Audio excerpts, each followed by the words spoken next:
Στις σημερινές ιστορίες χειροτεχνίας έχουμε στην παρέα μας την Ιωάννα Ζώτου, που ασχολείται με την κεραμική και έχει τη δική της επιχείρηση με το όνομα Κουμουλιά. Ιωάννα, καλησπέρα. Καλησπέρα σας. Ευχαριστώ για τη φιλοξενία. Και εγώ σε ευχαριστώ που είσαι στην παρέα μας. Να συζητήσουμε έτσι σιγά σιγά λίγο για την ιστορία σου και για το πώς μπήκες στην κεραμική τέχνη, να μας μιλήσεις και για την τέχνη σου. Αν λοιπόν σε ρωτήσουμε πότε ξεκίνησες να ασχολείσαι, πες μας σιγά σιγά για την ιστορία σου. Αν με ρωτούσατε πριν μερικά χρόνια θα είχα άλλη απάντηση, αλλά τώρα ψάχνοντας λίγο το παρελθόν μου, ανακαλύπτω ότι ασχολήθηκα πρώτη φορά με την κεραμική όταν ήμουν γύρω στα 5 μου χρόνια, που έπαιζα με την ξαδέλφη μου με την λάσπη που υπήρχε στο οικόπεδο των γονιών μου, που έτυχε να ήταν κοκκινόχωμα, πολύ ιδανικό για να κάνεις κεραμικά, και έφτιαχνα τότε τα μικρά μου τα δοχεία και τα κατσαρολικά, ό,τι κάνει ένα κορτσάκι για να παίξει με την κουζίνα της. Αυτά είναι η πρώτη μου επαφή. Φυσικά απλώς τα άφηνα να ξεραθούν στον ήλιο και μετά αυτό ήταν. Ερχόταν οι βροχές, τα λιώνανε και ξαναρχίζαμε από την αρχή. Την κεραμική την τέχνη τελικά την έμαθα στην Ελβετία, όπου ήμουνα 20 χρόνια, σπούδασα Management International, δηλαδή απολύτως τίποτα να κάνει σχετικά με την κεραμική, αλλά την έκανα σαν χόμπι από δίπλα. Και όταν γύρισα στην Ελλάδα προσπάθησα να συνεχίσω το χόμπι μου, αλλά δυστυχώς εκείνη την εποχή δεν υπήρχε η ιδέα ότι η κεραμική μπορεί να χρησιμοποιηθεί για χαλάρωση, να πηγαίνει κάποιος να κάνει τα δικά του τα κεραμικά και όχι για να παράγει για τους τουρίστες ή για τα εστιατόρια πιάτα. Οπότε και δημιουργήθηκε η ιδέα να δημιουργήσω το δικό μου χώρο που θα μπορούσε άλλος κόσμος να έρθει και να μοιραζόμαστε μαζί την τέχνη της κεραμικής. Έτσι κάπως ξεκίνησε η Κουμουλιά. Πάρα πολύ ωραία. Και έτσι φυσικά ξεκίνησε το μεγάλο μου ταξίδι με την κεραμική. Ποιες είναι οι πρώτες ύλες που χρησιμοποιείς? Γιατί προσπαθώ έτσι να φέρω στο μυαλό μου από τη μικρή ηλικία που πρωτοέπιασες στην ουσία αυτά τα υλικά, μέχρι που έφτασες να ασχολείσαι επαγγελματικά. Τώρα που έχεις λοιπόν μια εικόνα επαγγελματία, ποιες είναι οι πρώτες ύλες που χρησιμοποιείς? Αυτή είναι πάρα πολύ καυτή η ερώτηση, πολύ πιο καυτή από ό,τι νομίζω όταν την υποβάλλεις, από την άποψη ότι τώρα, ένα χρόνο, από πέρσι τον Ιούνιο λίγο πολύ, άρχισα να ασχολούμαι πάρα πολύ με τον άγριο πυλό. Γιατί τελικά όταν λέμε πυλό, είναι το χώμα. Είναι αυτό που πιάσα ακριβώς όταν ήμουν στα 5 χρονών. Απλώς είναι ένα επεξεργασμένο χώμα, το οποίο το κάνουμε για το λόγο του ότι είναι πολύ πιο εύπλαστος και έχει φυσικά άλλη πλαστικότητα και άλλες ιδιότητες. Αδιαφορετικά δεν είμαστε πολύ μακριά από το χώμα. Οπότε τώρα αυτό που κάνω τα τελευταία 2 χρόνια.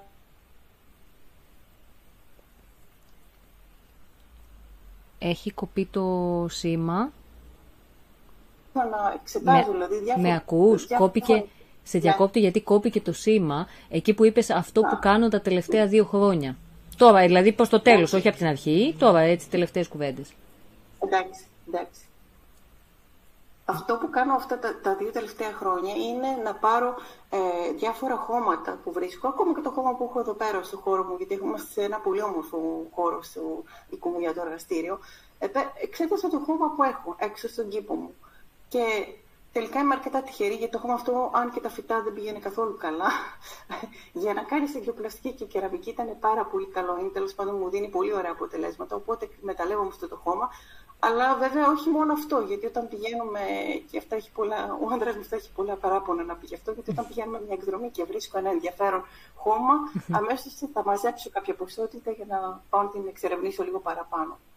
Ενδιαφέρον έχει αυτό. Οπότε σαν υλικά, ορίστε. Έχει ενδιαφέρον αυτό που λες, το ότι εντοπίζεις, ακόμη και όταν πηγαίνεις κάπου, εντοπίζεις διαφορετικό χώμα και το... Δηλαδή φαντάζομαι ότι πάμε, και δεν είναι αστείο ότι ο άνδρας μου τα έχει παίξει, γιατί φεύγουμε πολύ συχνά χωρίς τίποτα, έτσι, απλώς να πάμε ένα μπάνιο, την πρώτη φορά έτσι έγινε, και βγάλαμε από το αυτοκίνητο τι σακουλίτσα υπήρχε για να μαζέψουμε, είχε ένα πολύ ωραίο κοκκινόχωμα, και βγάλαμε και μαζέψαμε ό,τι μπορούσαμε από αυτό το για να την ποσότητα, και φυσικά ξαναγύρισα αργότερα για να μαζέψω κι άλλο, αλλά ναι, μου αρέσει να εξερευνώ. Μου δημιουργήθηκε μία απορία τώρα. Από τα μέρη λοιπόν της Κρήτης που έχει τύχει να πας είτε για βόλτα είτε για επίσκεψη και έχεις εντοπίσει ενδιαφέρον χώμα, όπως λες, ποια θα μπορούσες να μας πεις 3-4 τέτοια μέρη που έχεις βρει? Πολλά, δηλαδή καμιά φορά δεν έχω μαζέψει από όλα. Δηλαδή, εντάξει, όταν είναι και εκπαιδευτικό, ορίστε. Όταν είναι και ο ιδιωτικός χώρος, προφανώς δεν μαζεύεις, αλλά οτιδήποτε είναι κοκκινόχρωμα, δηλαδή υπάρχει και πολύ σίδηρος μέσα στο χώμα, είναι ενδιαφέρον και δουλεύεται αρκετά εύκολα συνήθως. Αλλά τι να σας πω τώρα, τις τελευταίες διακοπές πήγα για 3 μέρες διακοπές, περιοχή Φραγκοκάστελο. Υπάρχει μια περιοχή που ονομάζεται Άργυλος. Προφανώς την εξερεύνησα, προφανώς και τον έπιασα και προφανώς έκανα την από τη θεραπεία μου, την αργυλοθεραπεία μου, τις μάσκες μου μέσα στο νερό. Δηλαδή, ο Άργυλος είναι κάτι και έχω ανεβάσει στο Instagram εικόνες από αυτό τον Άργυλο που βρήκα στην περιοχή. Ο πυλός είναι ανάμεσά μας, είναι συνέχεια, μας κυνηγάει. Απλώς δεν το ξέρουμε. Γι' αυτό προσπαθώ επίσης να περάσω και στους μαθητές μου όταν έρχονται εδώ πέρα, ότι δεν είναι κάτι που το αγοράζει στο σούπερ μάρκετ ή στο κατάστημα που πουλάτε χειροτεχνικά. Είναι κάτι το οποίο είναι τριγύρω μας. Θέλω να σε ρωτήσω μετά για τα μαθήματα και τους μαθητές σου. Πρωτού όμως πάμε εκεί να μας πεις και τι αντικείμενα δημιουργείς, τι σου αρέσει να δημιουργείς. Υπάρχει πολύ μεγάλη ποικιλία στη δουλειά μου και πολύ μεγάλη εξέλιξη από τότε που ξεκίνησα φυσικά να κάνω τα δικά μου τα κεραμικά. Από τη στιγμή που είχα καλύψει τις ανάγκες τις προσωπικές, γιατί στην αρχή είχα ξεκινήσει την κουμουλιά περισσότερο για εκπαίδευση και όχι για να παράγω ή να πουλάω αντικείμενα. Από εκείνη τη στιγμή έχω αλλάξει πάρα πολύ το τι κάνω, τις κατασκευές μου. Φυσικά ξεκίνησα από χρηστικά και διακοσμητικά, αλλά είναι τώρα αρκετά χρόνια, 5-6 χρόνια, τα οποία με έχει τραβήξει πάρα πολύ το κόσμημα και κάνω πάρα πολύ, έχω εξειδικευτεί σε πολύ ιδιαίτερα κοσμήματα. Μιλάμε για κοσμήματα αρωματοθεραπείας, τα οποία, για να καταλάβετε λίγο πόσο πρωτότυπη είναι η δουλειά μου, τα οποία είναι μια ιδιαίτερη ιδιότητα που μας προσφέρει ο πυλός. Ο πυλός έχει την ιδιότητα να απορροφάει ό,τι του δώσουμε, γιατί διψάει φυσικά μετά από τα καμίνια που έχει περάσει. Και το άρωμα το διαχέει πολύ απαλά, οπότε μπορείτε να φοράτε το δικό σας ο κόσμο αρωματοθεραπείας και να διαχέετε το άρωμά σας. Αυτά οι πρωτότυπες ιδέες είναι αυτό που με τραβάει στη δουλειά μου και φυσικά μου αρέσει να παίζω με φόρμες και με χρώματα. Γι' αυτό και δεν μου αρέσει να κάνω μεγάλη παραγωγή σε ένα συγκεκριμένο κομμάτι. Προτιμώ μοναδικά ιδιαίτερα κομμάτια. Αυτή είναι και η γοητεία της χειροτεχνίας, του χειροτεχνικού προϊόντος, ότι δημιουργείς ένα προϊόν και ξέρεις ότι είναι μοναδικό από την πρώτη στιγμή που θα το πιάσεις μέχρι τη στιγμή που θα το παραδώσεις για να το αγοράσει κάποιος που ενδιαφέρεται, ότι είναι ένα και μοναδικό, ξεχωριστό. Πολύ μου αρέσει αυτή η πρωτότυπη ιδέα που αναφέρεις για το πόσο πυλός απορροφά το άρωμα και έχεις εντρυφήσει στα κοσμήματα με αρωματοθεραπεία, αν το λέω σωστά. Και βλέπεις ότι υπάρχει κόσμος έτσι που ανταποκρίνεται και ενδιαφέρεται να αγοράσει, γιατί είναι και να το γνωρίζει κιόλας. Εγώ δεν το ήξερα και θα το αναζητήσω από εδώ και πέρα. Θα σε επισκεφτώ δηλαδή. Βλέπεις ότι αγοράζουν πλέον οι γυναίκες ή και οι άντρες, αν θέλουν να κάνουν δώρο, τέτοια ιδιαίτερα κοσμήματα. Και αν ναι, ας πούμε, συγγνώμη, και αν ναι, σε τι ηλικίες κυμαίνονται, νέες, λίγο πιο μεγάλες κυρίες, πώς το βλέπεις? Θα έλεγα όλων των ηλικιών, γιατί και οι μεγαλύτεροι θα ψάξουν είτε για δωράκια και εντάξει, δεν αποκλείω. Οι σύζυγοι επίσης ενθουσιάζονται να κάνουν κάτι πρωτότυπο, ψάχνουν έτσι μοναδικά κομμάτια ιδιαίτερα. Νομίζω ότι αυτό δεν υπάρχει κάποια συγκεκριμένη ηλικία που μπορώ να πω ότι... Αυτό όντως ισχύει και σε όλα τα είδη των λαϊκών τεχνών. Περιέγραψε μας με απλά λόγια τη διαδικασία που ακολουθείς από την πρώτη ύλη, με το που παίρνεις στα χέρια σου το χώμα λόγου χάρη, μέχρι να το παραδώσεις πια το αντικείμενο, είτε το εμπνευστείς εσύ, είτε στο ζητήσουν κατά παραγγελία. Γιατί το λέω αυτό? Για να βάλουμε λίγο τους ακροατές στις εικόνες αυτές, από τη στιγμή που θα ξεκινήσεις μέχρι να ολοκληρώσεις ένα προϊόν. Βεβαίως. Υπάρχει πολύ διαφορετική, βέβαια η επεξεργασία είναι εντελώς διαφορετική ανάλογα με το τι θέλουμε να κατασκευάσουμε. Βέβαια υπάρχουν κάποια βήματα τα οποία είναι τα ίδια, κοινά για όλα τα κομμάτια, το οποίο ξεκινάει βέβαια από το ζύμωμα του πυλού, να δώσεις τη μορφή, είτε είναι στον τροχό είτε είναι στο τραπέζι με διάφορα εργαλεία. Μπορεί να είναι ένας απλός πλάστης, όπως κάνουμε τα μπισκότα έτσι, στην κουζίνα μας. Μπορεί να μας κάνει πάρα πολύ ωραία κομμάτια σαν τεχνική. Ή να πλάθουμε κουλούρια, όπως κάνουμε, εννοώ μακαρόνια, όπως κάνουμε τα κουλούρια στην κουζίνα. Δηλαδή έχει πολλά πράγματα τα οποία είναι στην καθημερινή μας ζωή. Φυσικά υπάρχει και ο τροχός, ο οποίος εκεί πέρα είμαστε λίγο σε διαφορετική περίπτωση. Δίνουμε λοιπόν τη μορφή και μετά υπάρχει μια πολύ μεγάλη επεξεργασία, η οποία ο κόσμος δεν την ξέρει συνήθως. Και συνήθως επιμένω πολύ σε οποιονδήποτε έρθει εδώ πέρα, έστω και για να κάνει ένα 2ωρο μάθημα, να ανακαλύψει την κεραμική τέχνη, να δει όσο μπορεί να δει βέβαια σε 2 ώρες και όλα τα υπόλοιπα στάδια που υπάρχουν. Γιατί υπάρχει περιποίηση του κεραμικού, υπάρχει το σφουγγάρισμά του, ύστερα το στέγνομα. Το στέγνομα είναι διαφορετικό για κάθε κομμάτι. Υπάρχουν κομμάτια τα οποία πρέπει να επιβραδύνουμε το στέγνομα, υπάρχουν άλλα που πρέπει να επιταχύνουμε. Δεν είναι η ίδια δηλαδή διαδικασία, ανάλογα το κομμάτι. Μετά έχουμε φυσικά ζωγραφική, αν θέλουμε να ζωγραφίσουμε τα κομμάτια και μιλάμε για ζωγραφική με ειδικά χρώματα που αντέχουν στις υψηλές θερμοκρασίες, θα τα ψήσουμε στους χίλιους βαθμούς. Το ψήσιμο των κεραμικών, τη μυάλωσή τους για να τα αδιαβροχοποιήσουμε και φυσικά μετά είναι έτοιμα να μπουν στο πιντήρι πιάτο και να τα χρησιμοποιήσουμε όπως επιθυμούμε.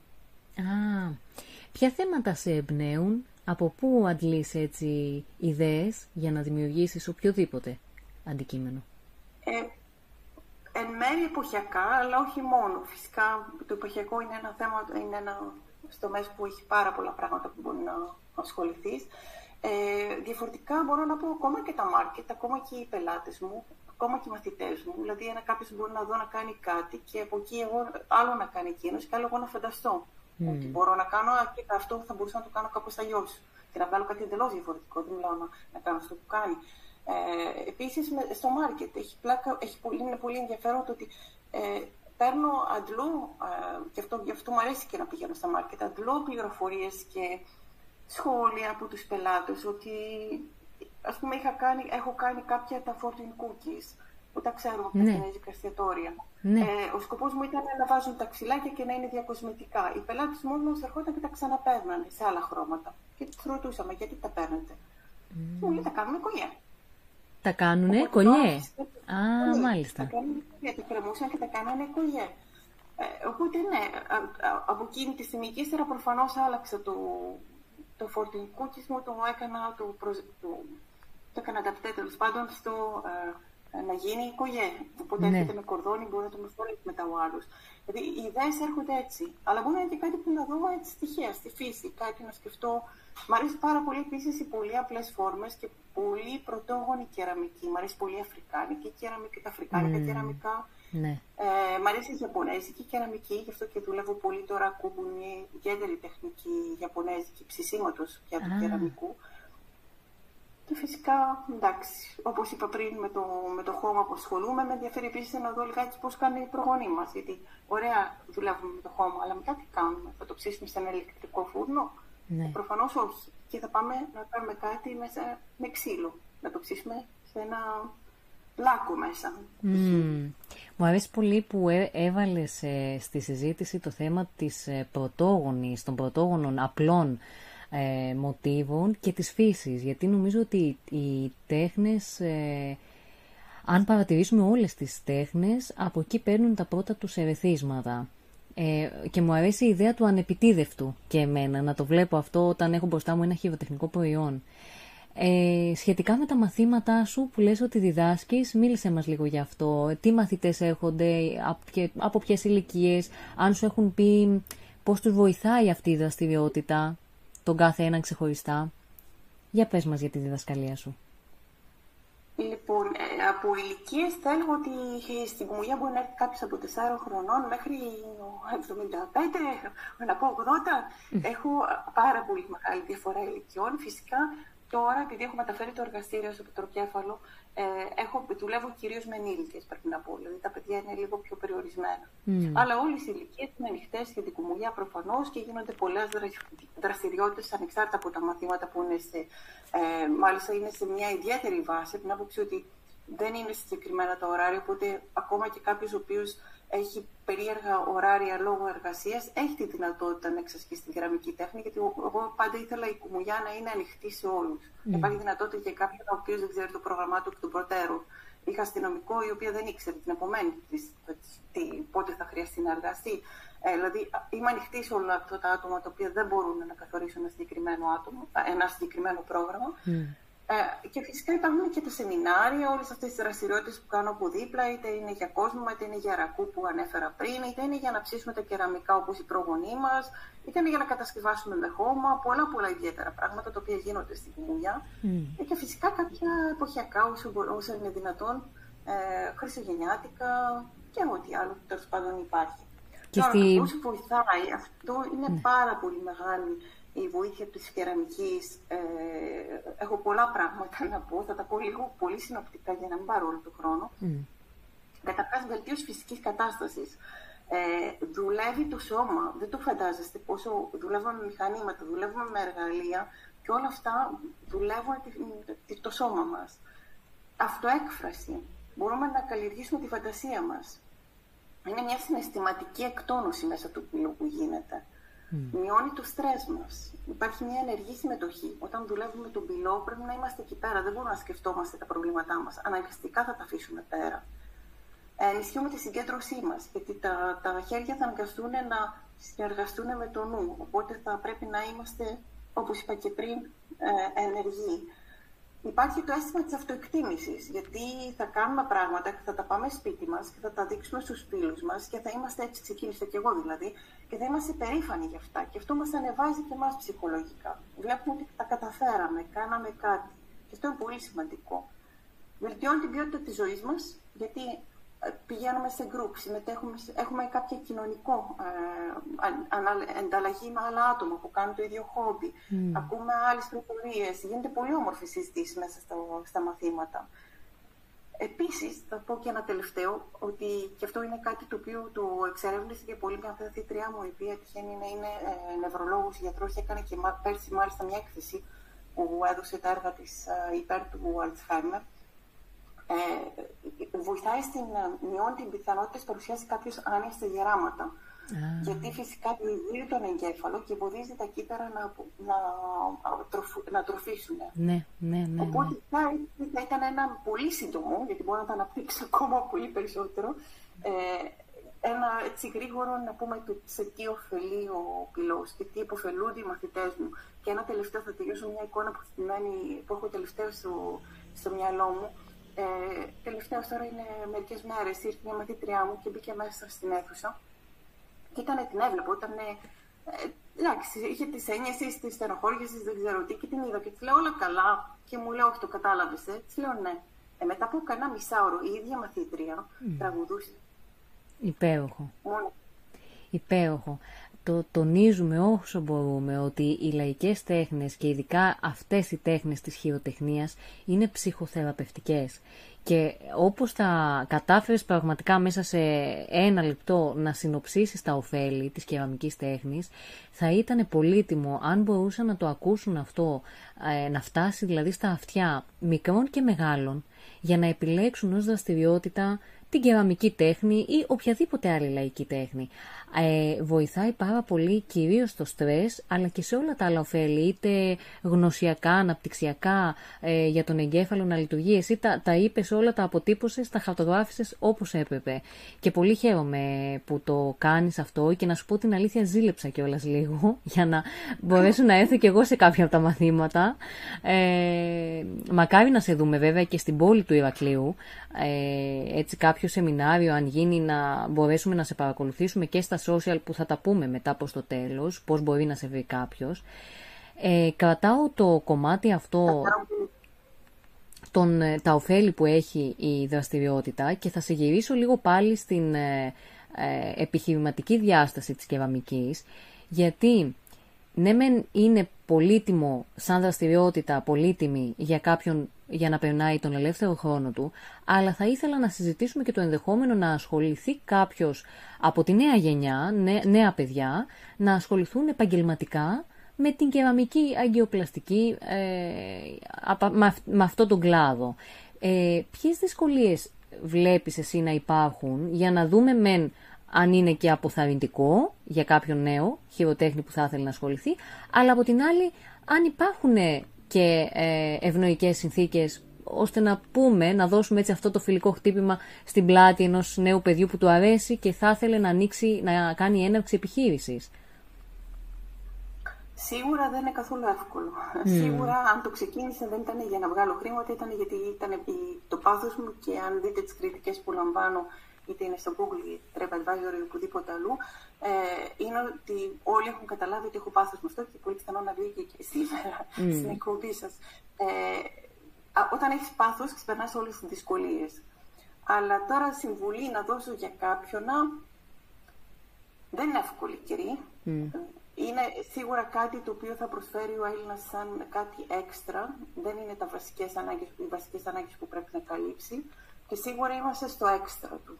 Αυτό είναι ένα μεγάλο θέμα.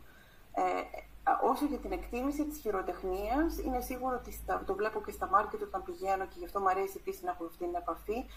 Υπάρχουν τα άτομα τα οποία εκτιμούν το χειροποίητο και θα καταλάβουν ποια είναι η διαφορά με κάποιο άλλο που θα πάρεις από κάπου. Δεν θέλω να προσδιορίσω από πού, αν καταλαβαίνετε όλοι. Ναι. Και το εκτιμούν. Υπάρχουν οι άλλοι οι οποίοι θα σου πούνε, μα γιατί είναι τόσο ακριβό. Ναι. Εγώ εδώ... κομμάτι, όπως σας είπα πριν, πιάνετε πάρα πολλές φορές από τα χέρια μου. Είναι πάρα πολύ μεγάλη διαδικασία του κάθε κομματιού.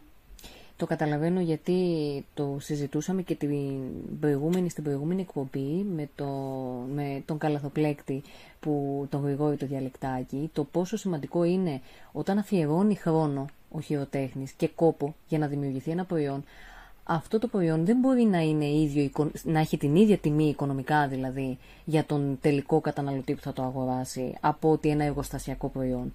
Εγώ λοιπόν τώρα σκέφτομαι το εξής, ότι για κάποιον που τρέχει μια επιχείρηση κεραμικής στη συγκεκριμένη περίπτωση, θα πρέπει να ξέρει ότι υπάρχουν προοπτικές και στο λιανικό εμπόριο, αλλά ίσως και χονδρική πώληση. Και εδώ...